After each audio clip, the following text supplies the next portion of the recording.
All right, YouTube. So the LT4 setup. I said a lot of people got a lot of questions.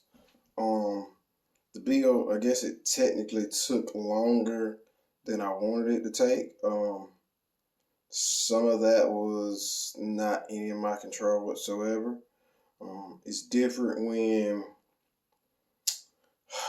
It's different when you can, I guess, look at something and say, hey, this is absolutely everything that you need.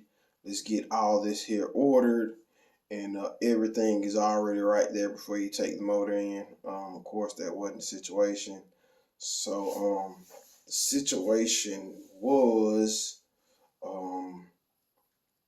a good customer had already bought a bunch of pieces to a puzzle. Um, were still a bunch of pieces missing. Um, Certain stuff had to be, I guess, broke down and sent off. So, what did he have? I think he might have had the wire harness, computer and stuff. Of course, he had the motor and transmission. Um, I tell people 10K north because you'll be in close to 10 just getting a motor transmission. It's just what it is. They are getting, I guess, quote unquote, a little bit older now. They came out in 17, 18. It's now like 23. So the 6.2s with superchargers are becoming a little bit less expensive, but they're still expensive compared to the LS stuff. The LS stuff is now what I guess I don't consider it expensive anymore. It's just not what people want to spend.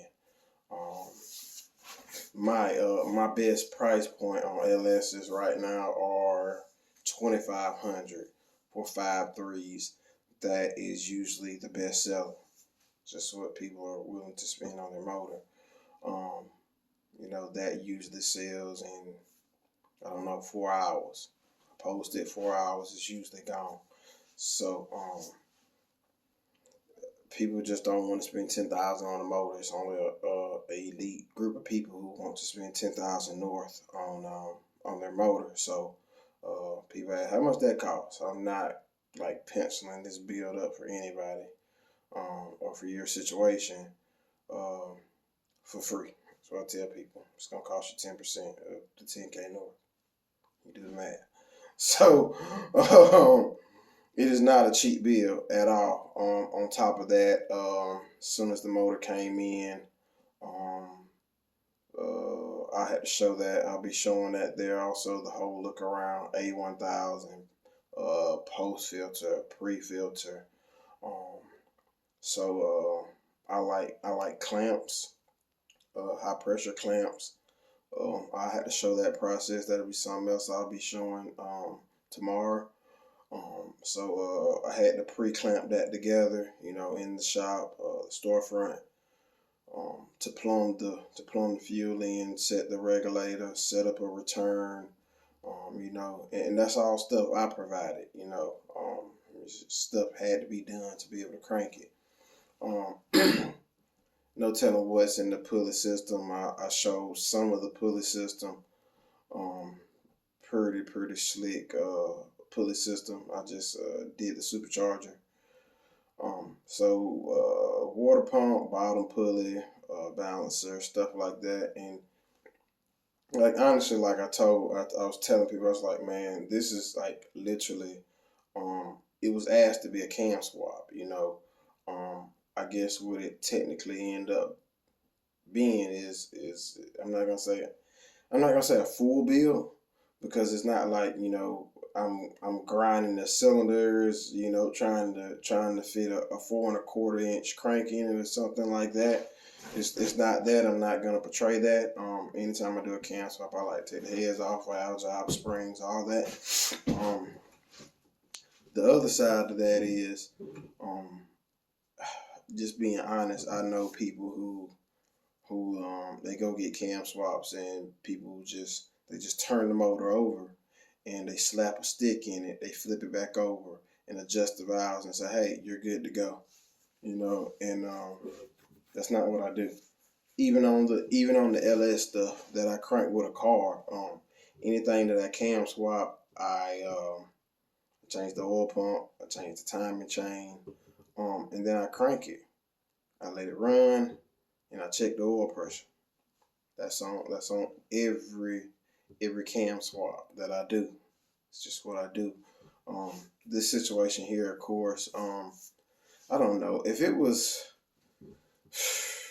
aftermarket ECU, non-supercharged, would be a lot easier situation. It really would be. Run it with something like a Holly, and not having to.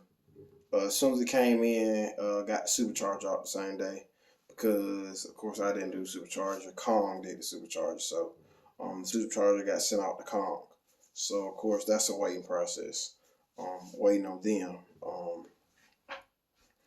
Just certain parts it was a little bit harder to get. Chain, reluctant wheel stuff. It's a little bit harder to get this time. Post Post COVID, parts were a little slim. Shipping was a little sketchy. Prime was not next day.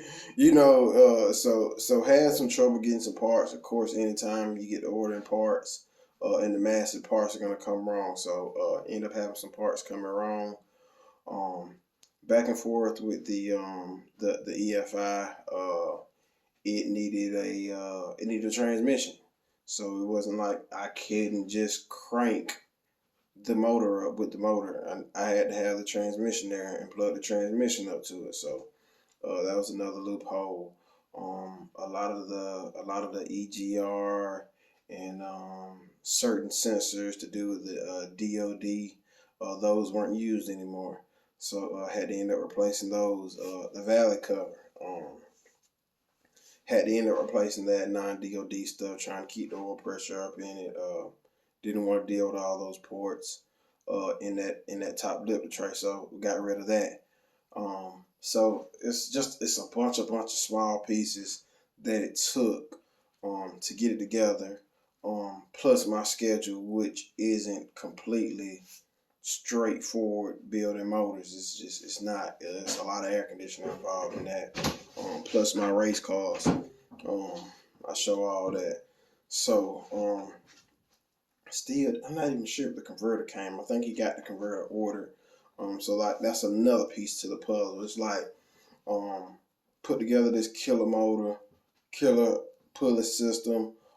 Is a stock transmission, should be fine. But then you have to turn around and it's probably, I don't know, anywhere from $1,500 to $2,000 in a converter to make all this here work with the gear set that's involved. So gonna be running a 9-inch. I might, if I could have a break, I gotta have a break during air conditioner season from it. But if I can get a break, I will try to put my hands more on this build. It's gonna be a really, really nasty build, frame off build, 9-inch. So try to give you some updates on it actually going in the car, and what it's like once it's all together and running. So of course, that's some other stuff got happened. So some headers got ordered. I had a stand, and the stand was actually too low. I like my stands low. They have better balance. I do not condone cranking motors on engine stands. They're way too high. So yes, I had a low engine stand. The headers he had, they would not work. So I had to fab up the manifolds. So, and what you're gonna see tomorrow is where I finish fabbing up for a full exhaust, because it does want to see back pressure on the O2 sensor. So like I said, check in tomorrow. We'll be shooting that out of video, man. Got a really good chop to it, man. I think y'all gonna enjoy it, man.